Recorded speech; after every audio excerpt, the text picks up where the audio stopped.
This is the Expert Series podcast from the CGAI Institute, Canada's premier defense and security think tank. I'm Josh Malm, and it's Friday, May 8th, 2026.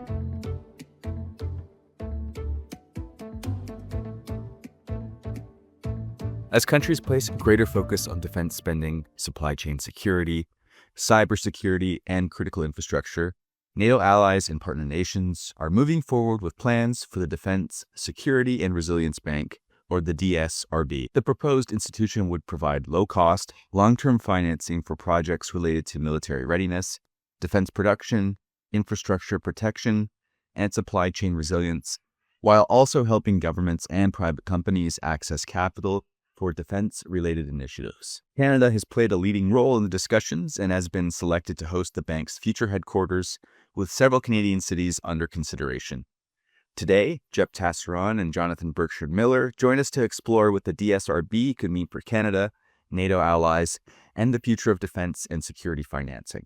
Jeff Tasseron is a retired colonel and fellow with the Canadian Global Affairs Institute.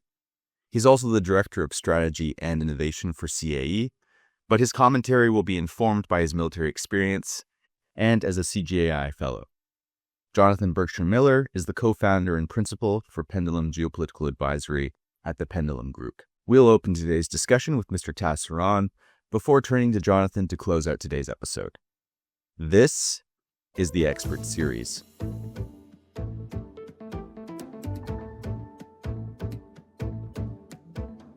Can you maybe describe to us what the Defense, Security and Resilience Bank is exactly and why it's being created now?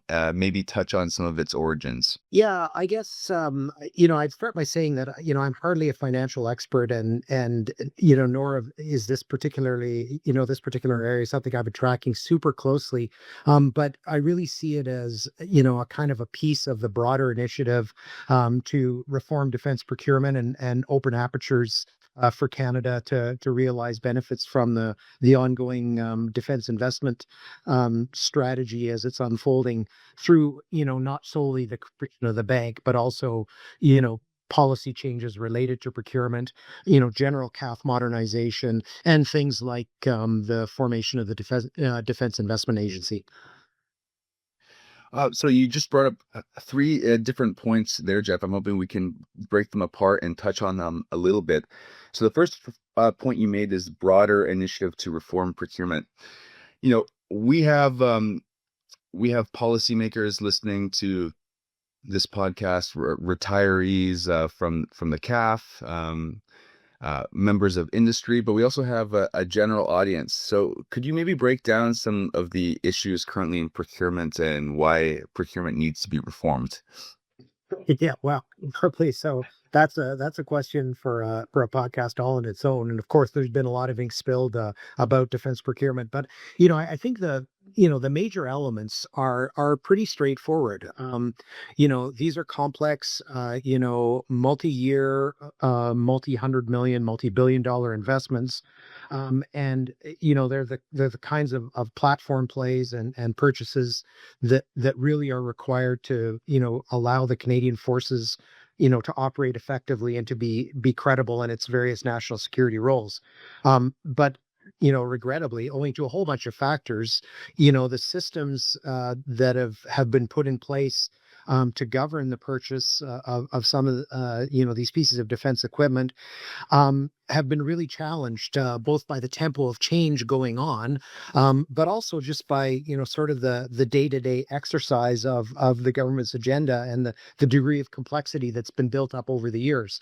Again, there's not a lot of malice here. What there is a bunch of folks that have been presented over successive administrations with really complex challenges around budget reconciliation, around industry competitiveness, around fairness, around best value for money, all of which individually are great issues, but which have created a kind of an overlapping series of rule sets and a whole bunch of procedures, both codified and not, that come together and really slow the pace of procurement.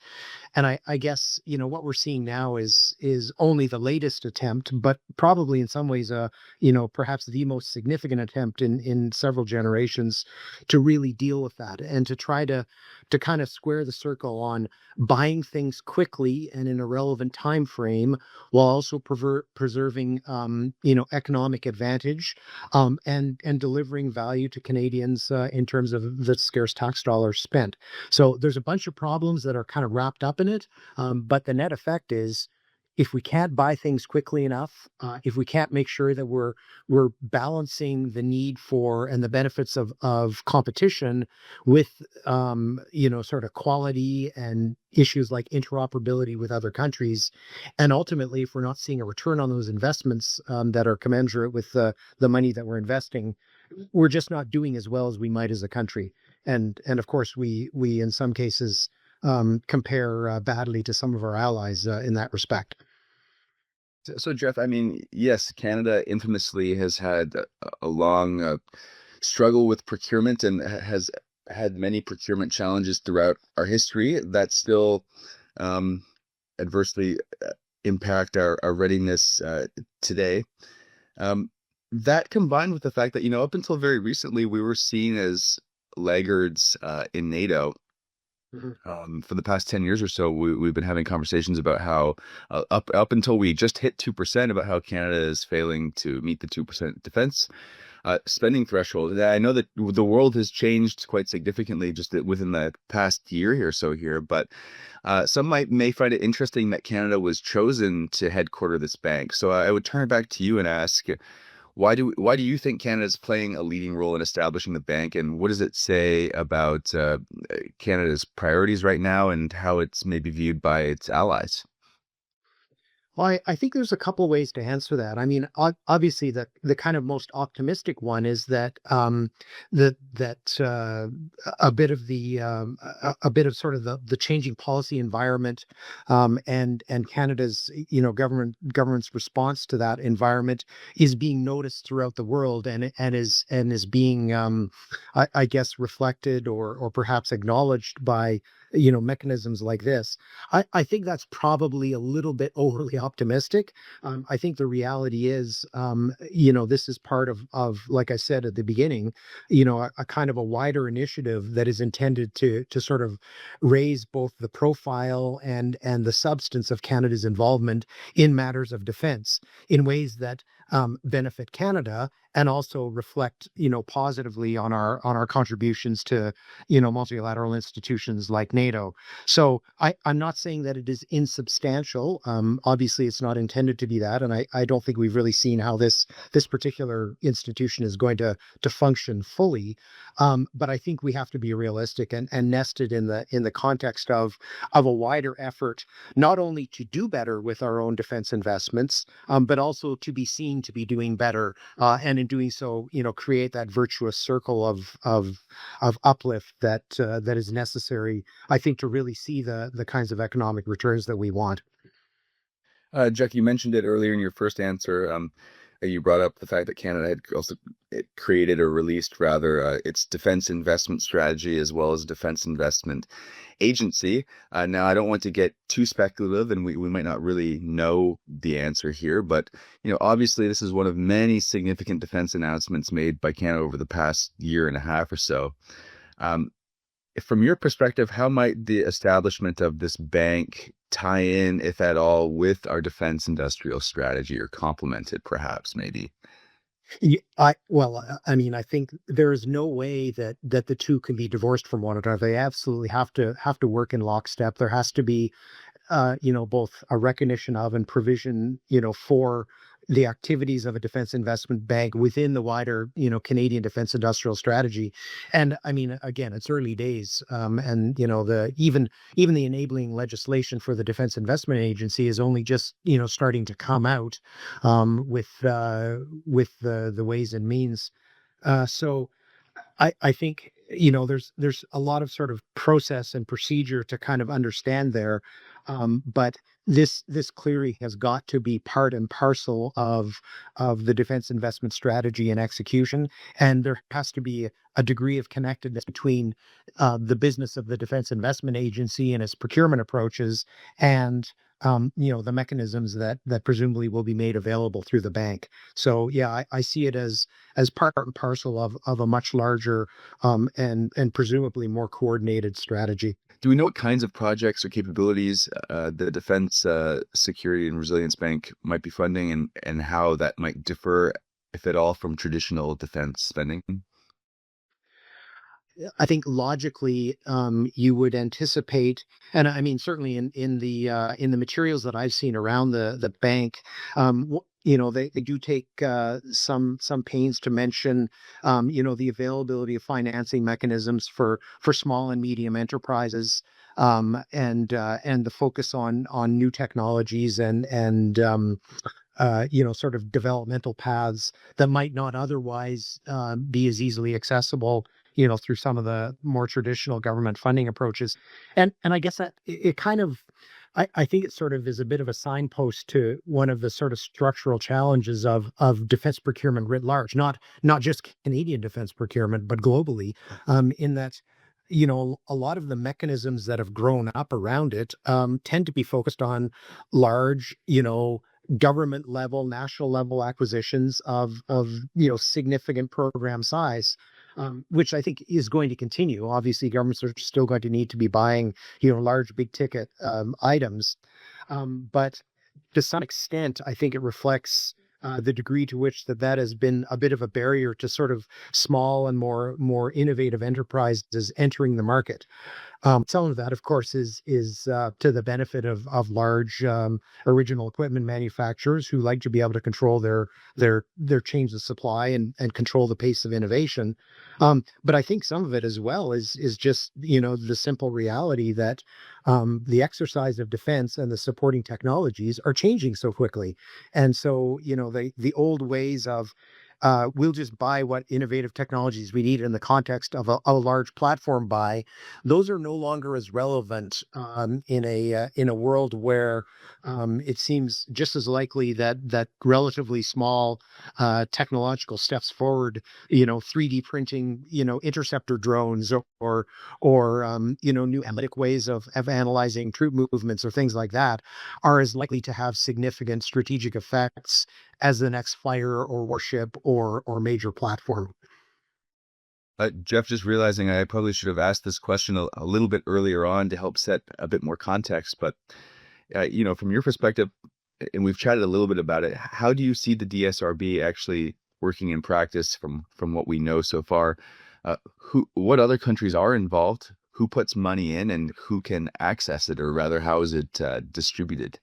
Yeah, Josh, I can't speak with any good knowledge on that front. I think this is one of those proposals that is, it's sort of burbled up. I think it's come largely out of NATO and obviously been aggressively championed by Canada.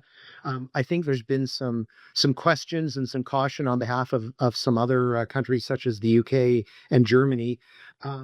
I think my sense is it's still a bit too early in sort of the evolution to really sort of understand how this thing is going to work. I'm sure there's lots of ideas, but I think until we see more official correspondence on that, it's going to be tricky to say.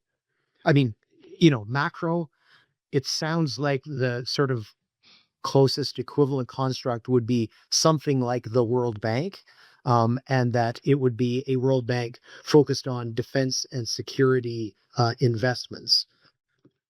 Now, we live in what's constantly referred to as an international order that's breaking down, or an evolving international security environment. And we've seen this Liberal government discuss diversifying our trade relationships, forging new alliances. We recently saw Prime Minister Mark Carney's speech at Davos, which people are still talking about many months on.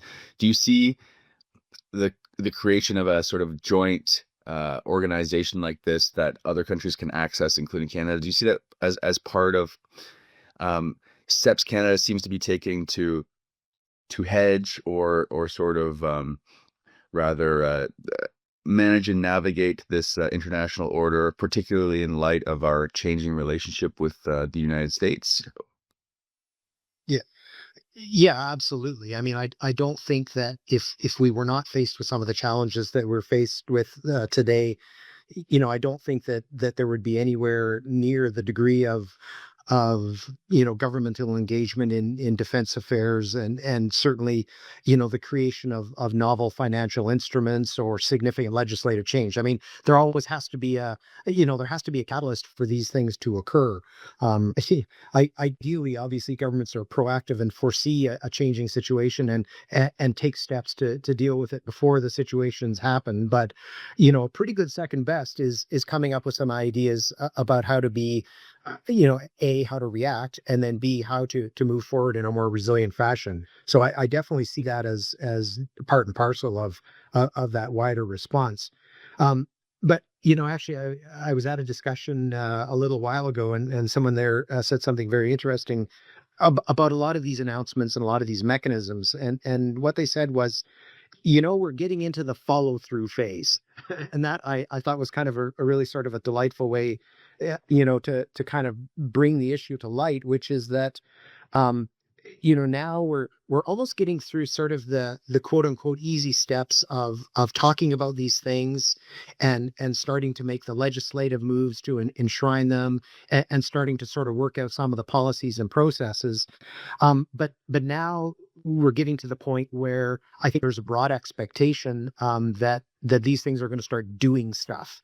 And so, very short order after, for example, with the Defense Investment Agency, as the act is proclaimed, and as that organization really gets up to a full head of steam, I think there's going to be a lot of scrutiny on it to be delivering programs and making announcements, and starting to put meat on the bone of some of these mechanisms. I expect that with the defense bank, that will be similar. There will be great interest and scrutiny on what it is bringing that is new and different and advantageous, into the defense industrial ecosystem, and how well it's doing that, and how effectively it's presumably dispersing the funds with which it is capitalized. Well, thank you, Jeff. For someone maybe just tuning into this podcast for the first time, or if someone just starting to familiarize themselves or getting interested in Canadian defense and security issues, how would you maybe underscore the implications or significance of the establishment of this bank and its headquartering in Canada? I guess I think there's a simple way to answer that, but there's also a more nuanced way. The simple way is, it's an interesting idea. I think it will garner some interest and some engagement. I think it is a positive signal, particularly for companies that feel, they may not have had necessarily access to capital, or for whom capital access has been needlessly difficult. And I think it gives them some promise. And so in that sense, it's as positive as any announcement can be. I think the more nuanced way is to say that, particularly with respect to Canada's defense modernization, it has to be situated in the context of a whole series of things that we need to do in order to be smarter and more effective consumers of and producers of defense and security, on both sort of an industrial scale and in terms of our own policies. And so there's a lot more work that needs to be done. I think we've almost covered the waterfront here in our short time together, Jeff, but I want to offer you a chance to provide any final thoughts, or maybe even comment on an aspect of this this topic that we haven't addressed that you think might be important before we wrap up today. Yeah, thanks very much, Josh. I think the important thing to take away, and I think at this point, is that we're sort of, it feels like we're at a bit of an inflection point.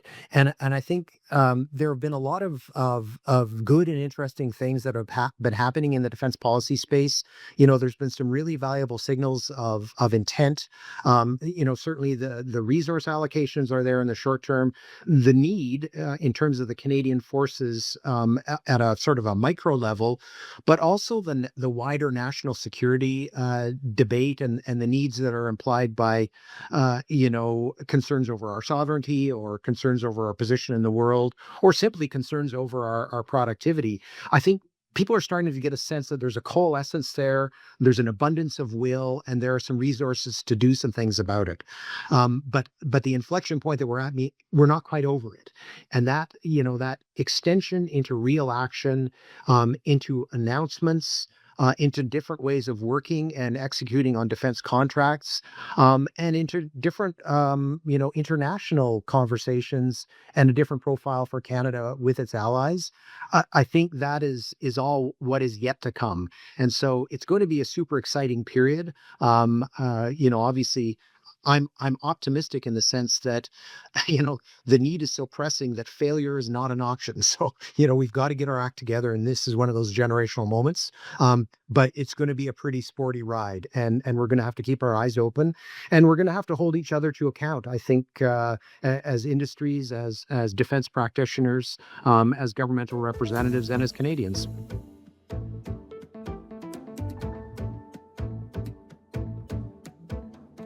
What is the Defense Security and Resilience Bank intended to do, and why has Canada been chosen to host, especially given perceptions of us as a bit of a laggard in NATO and when it comes to defense spending up until very recently? Well, yeah, thanks for having me on, Josh. So very fair questions. So in a nutshell, the DSRB, so the Defense Security Resilience Bank, it's a kind of an entrepreneurial, interesting initiative. So you think of all the different infrastructure banks that we have overseas, the Asian Development Bank, et cetera. Europe has its own development banks. Focused on traditional finance issues. The DSRB is actually looking at, seeing a need, number one, amongst a group of allied countries, many of them NATO countries, which Canada, of course, is a founding member of, but not restricted only to NATO countries. So opening this sort of the doors in a way to countries who realize that they need to do more to strengthen their defense industrial bases, and realizing that we need some sort of a joint or collaborative financing mechanism for that. And this won't just be about financing traditional defense projects that, of course, domestic defense ministries focus on, but actually looking at areas where there can be shared equities. Maybe it's Arctic infrastructure, maybe it's subsea cables, maybe it's cyber defense infrastructure, and this bank would have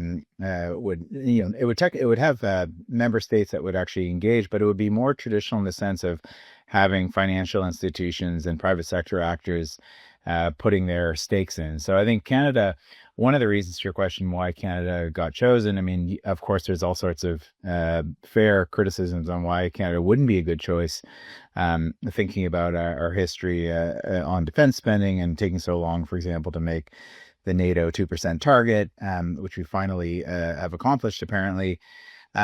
But I actually see it from the opposite side. Well, number one, our banks, our six main banks have shown an interest and signed on for this initiative. Several cities, of course, have shown an interest in hosting the DSRB now that it's been chosen as a location in Canada. And also, I think selfishly, and we argue this with my co-author Chris Collins in an article we wrote for the Hub, this provides sort of a locking function or a part of a locking function that keeps Canada invested in the idea of resilience, national security, and defense over the long term. So it's sort of putting more skin in the game, so to say, that we are an invested partner in this in the long term. Well, thanks for that explanation, Jonathan. How would you say the establishment of the DSRB might reflect the reality of today's geopolitical and economic environment? Well, I think it shows a couple of different things. It shows, number one, as I mentioned before, that this is an overdue need. So I think not just for Canada, but for countries in Europe. I think I'm hoping partners in the Indo-Pacific, such as Japan and South Korea, show an interest in this bank. I know it's early days, and I think a lot of people are going to want to see what the DSRB is able to accomplish first. But I think there's a lot of potential. So first of all is the capacity need on it. I think the second interesting thing is tying those defense supply chains together. So realizing that some of the needs that we're seeing in defense terms will require allies and partners, and sometimes partners who maybe got along well but didn't really have their defense supply chains interlinked, to work more closely together. So I think that's the ambition here, and the interesting part of it is bringing together, as I said, countries that are traditionally in the NATO sphere, but maybe those partners who are not in the NATO sphere that are, as I mentioned on the Indo-Pacific, we have this thing called the IP4, the Indo-Pacific Four, countries who work with NATO but don't necessarily aren't part of the treaty alliance. This potentially could be an avenue for them to collaborate more with countries in NATO and in a non-NATO construct. So I think it's really interesting and provides some interesting opportunities. Jonathan, we have you come on the podcast to talk about these kinds of issues all the time. But for viewers maybe just tuning in or just learning about some of these defense and security issues, you brought up the notion of countries like South Korea or Indo-Pacific nations maybe being involved in the DSRB or NATO a bit more formally. What would be the advantages of closer connections and collaboration between NATO countries or countries like Canada and Indo-Pacific nations like South Korea or Japan? Well, I see a couple benefits for both sides. I mean, of course, there's a baseline economic benefit. I mean, I think for defense industries on both sides, I think the defense industry, for example, in Korea, which I think is well known now in Canada, is pretty well established. And I think there's an economic benefit from their side, but also as a country like South Korea grows out its defense industry and wants to engage with more partners, especially preferential partners within NATO, and even within the Five Eyes, which Canada is a member of the Five Eyes, I think that provides some benefits. I think Japan is just starting to, get into this journey now with its new defense exports law that just got passed, which allows Japan to have stronger export relationships with countries like Canada and other countries in NATO. So I think there's a potential there. I also see it's a bigger strategic connect. So, I mean, for example, countries in the Indo-Pacific, they understand that on both sides, there's probably not a reality of that alliance expanding in legal terms to include them. But they also have connectivity bilaterally, of course, with their alliances with the United States. So finding ways to put meat on the bone, basically, of this relationship with partners in Europe and partners in Canada, through expanding defense innovation. I mean, part of this will not just be, it's not just about selling equipment here and there, but it's actually about working on innovation projects together, working on infrastructure projects together, with a broader sense. I mean, it doesn't have to be entirely shared national interests, but a broader sense on the international security environment and what areas we should be working together on. So I think that's the exciting thing on it, is like, if you think of a G7 communique or even a NATO statement out on global security issues, you can comment on where problems are, but this is the action piece of it. This is actually looking at putting money and activity into building somewhat of a shared defense industrial base, which I think is really exciting and interesting. So, Jonathan, I have kind of a two-tiered question for you here. I'll try my best to get it out as clearly as I can. But, obviously the Trump administration has somewhat of a contested, or maybe turbulence, better word, relationship with NATO under President Trump. I mean, the Americans have kind of threatened to pull out of NATO in a sort of not so thinly veiled way. But then again, the Trump administration has also seemingly pushed NATO to reach a higher floor for defense spending. So I'm wondering, on one hand, what role you see the Americans perhaps playing in the establishment of this bank. And then on top of that, could we understand the establishment of this bank as Canadian efforts to continue diversifying our security relationships away from the Americans a bit? So kind of two questions lumped into one there for you. Well, I think this is one of the example of an initiative that can be interpreted in many different ways for many different reasons. And I think, of course, there might be some that want to frame it as a part of the diversification side. I think in the short term, to answer your question, I'm not sure that this will be a preferential area for the Americans to engage with. I don't necessarily know that they see it as entirely contentious. I mean, in many ways, as I said, the Americans have been pushing allies like Canada to do more on defense and national security. and not all of it has to involve, of course, engaging with the United States. So, I think a longer term view of how the U.S. has been engaging with allies, at least pre-existing this current administration, has actually been encouraging allies to do more together, even if sometimes that is not with the United States. And we see that that's played out, for example, in the Indo-Pacific, where the United States has often encouraged its treaty allies to actually do more unilaterally, for example, even if the United States is not involved, because it's in their own national security interest, for the United States national security interest, for those allies to build genuine security relationships with each other. So I think the silver lining of all of this, I see, is this actually complementing in the long term U.S. National security interests. The other factor I think that will be interesting to see is like what happens in the long term with this bank and how might future U.S. administrations look at this. I mean, I don't want to predict U.S. politics. I don't think any of us can, and how this will shake out.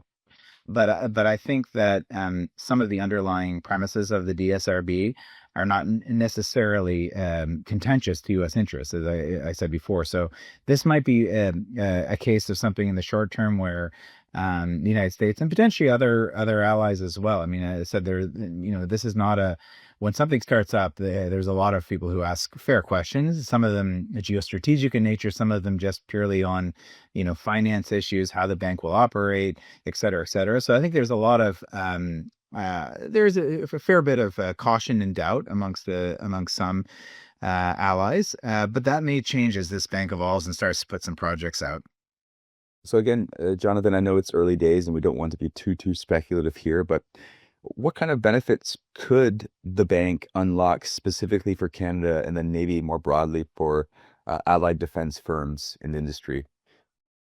Well, I think that one of the benefits here is it positions Canada, not only is it just the fact that we have a headquarters and an institution and that would create some jobs. I think it's more the idea that it would position Canada as a growing ecosystem on these issues and have I would hope, a somewhat permanent flag for Canada on innovating on defense and national security. And you complement that with things like such as NATO-Diana, on defense innovation now in Halifax. I think that there's a positive sign there. The second part of it, which I think is really interesting, is even geographical positioning, with Canada being, of course, a North American country, positioned between our transatlantic allies on one side and our Indo-Pacific allies on the other, and of course the Arctic to the north, that we're a three-ocean country. I think it is a natural geographic positioning for a resilience bank like this that could, for example, if this was to be something that was held in Berlin, how would that appeal to the Indo-Pacific players? How would the feeling be much more this is about European security and resilience, or would this be a more connected area of security and resilience? I think the geography part matters here quite a bit as well. And ideally, Canadian defense SMEs and our ecosystem and innovation ecosystem can feed off of that too. So I think that's not only to play in and bid on projects, et cetera, but that this becomes a bit of a force multiplier for our defense ecosystem as well. That's the hope. How do you think perhaps access to long-term financing through the DSRB impact Canada's national defense and resilience strategies? I think it could be a net positive, and I think on a couple of factors. I mean, one of the things that's exciting here about the DSRB, to my knowledge, anyways, at this point, is not about governments putting tons of money in and funding things, with other like-minded governments, but it's actually about private sector putting its own skin in the game for beneficial reasons. There's the geopolitical side of it, of course, that probably spurred this, but there is actually a financial benefit to this as well. So as I mentioned, in Canada's case, the 6 banks realizing that there could be a potential benefit here. That's the real exciting part of it, is that I think if we can start to mobilize the private capital towards these areas, I think we really have a potential, not only, of course, for defense and security firms and related jobs to succeed, but actually to pursue the capabilities and interests that we will need, the resources that we will need to defend our own defense and national security. So one of the challenges on the other side of that is if we only rely on public sector funding, if we only rely on governments with escalating defense budgets, and if we accept the premise that the national security environment is going to at least continue the same and potentially get worse, that means more resources going towards defense across the board in the NATO plus countries. And that's sort of taking away from other revenues where there's, diminishing returns. So I think, the interesting thing with the DSRB model is it's complementing, it's not replacing, of course, the role of the state, but it's complementing and saying, look, private sector needs to step up here as well. And if we can unlock some of that private sector capital for our defense and security needs, I think it's a really exciting idea in time. Earlier, Jonathan, you said the notion of a DSRB was perhaps somewhat overdue. Can you maybe outline some of the difficulties of establishing such an entity and maybe what some of the roadblocks or challenges ahead might be as we get some more wind in our sails with the DSRB? Well, I think there's a couple of frames here. I mean, some of the roadblocks are, of course, getting enough buy-in from related financial organizations. And as I said, while this may not technically be a nation state sort of engagement, yes, like countries will eventually have to endorse it at some level, but you do have private sector actors who really need to be involved in this as well. So one of the big hurdles, I think, is just convincing, whether it's, banks in the UK, whether it's, certain banks in Europe, whether it's engaging with financial institutions in Japan and places like this. And eventually, the question of the United States is the proof of concept and engaging. I think there is definitely validity there. And I think you're seeing more and more legitimate big financial institutions signing up and showing interest. But I think that is one hurdle that will, as this evolves, will continue to be a bit of a process. I think the second part of it, and I think this is less of a challenge in today's geopolitical environment, because I think we quite recognize, where the adversarial actors are, is sort of, the sense of taking this away from domestic ministries and saying, okay, is there actually a need for this? Is this not something that the private sector could engage within one country? Is there a need to sort of connect this with into a resilience bank with multiple countries and multiple private sector actors funding this? I think that's getting through that bureaucratic resistance is a challenging thing. And I think many countries feel that, look, we can handle this with our own defense industrial base. So those are real challenges. I don't want to downplay them. But I think the benefit and the potential dividend of countries and financial institutions across the board pooling capital, working together, interconnecting defense supply chains is so enticing and so needed in today's world to meet some of these challenges that I think it'll overcome in the long term some of those impediments. And Jonathan, more broadly, Canada has had a bevy of defense announcements over the past year and a half or so, from the Defense Industrial Strategy Agency, the announcement that we would reach 2, then 3.5, then 5% of defense spending for NATO. And now Canada has been chosen to host the DSRB. Defense spending in Canada has ebbed and flowed throughout history, and we're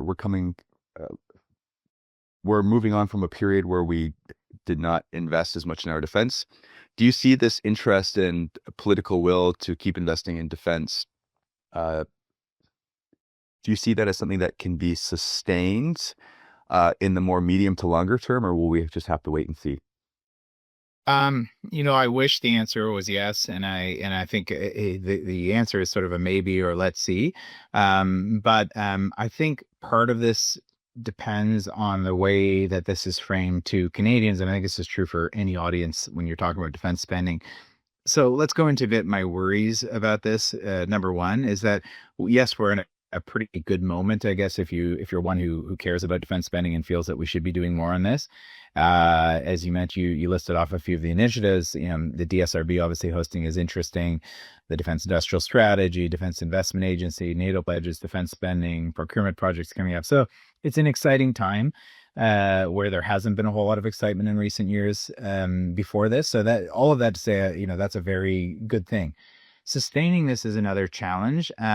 One of my worries on this is that if the premise of why we're doing this is largely premised in the public on uncertainty in the United States, I think that's a strategy that eventually could be doomed to failure. And I worry about that. For example, I'm not saying that we're in an anomaly right now politically with the United States. This is a whole other conversation, but I do think that it's a risky proposition to premise this on right now we're in a moment where America's not the America that we thought they were, and we have to do more. I would agree that with a lot of that discussion that we need to do more as allies. But let's play this scenario out a little bit, and let's say 8 years, 10 years, 15 years down the road, we see a slightly evolved America. It's not going to be America that goes back to the one that we had before. But potentially the worry or concern on the United States, maybe it's higher, but maybe it's lower.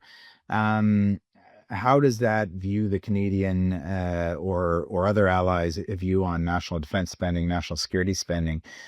Where I'm getting at here is that I think that the rationale for defense and security spending is there, but I don't think it's only premised or should be primarily premised on uncertainty of the United States. I think where it really should be premised on is threats to the Arctic. Of course, we have Russia as our neighbor to the north. We may only say the United States is our only neighbor, but Russia's up there to the north.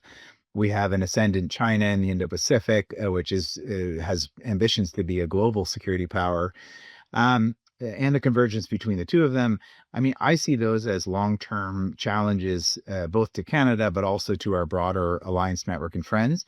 So that really is where I think I'm hoping the need for defense spending is. But I'm not certain that if you were to ask most Canadians why we're spending a lot on defense, whether they would point to China and Russia, for example. That would be part of it. But I do think this fact of worry, uncertainty about the United States is a big factor. And I just worry about that potentially being a long-term sustainable issue on public perception. Of course, one day America may very well move past Trumpism. What lies in the wake after Trumpism, we don't know. But as you mentioned, we could have a more stable, reliable partner in the Americans again. And at that point, I guess the question becomes, is Canada and do the other allies take their foot off the pedal? And that is all for today's episode. The Expert Series is released every Friday. If you want to learn more about the CDA Institute, follow us on social media, visit our website at cdainstitute.ca, or subscribe to our newsletter for the latest updates on Canadian defense and international security. If you have comments or feedback about what you heard in today's edition, email josh@cdainstitute.ca. I'm Josh Malm. Until next time.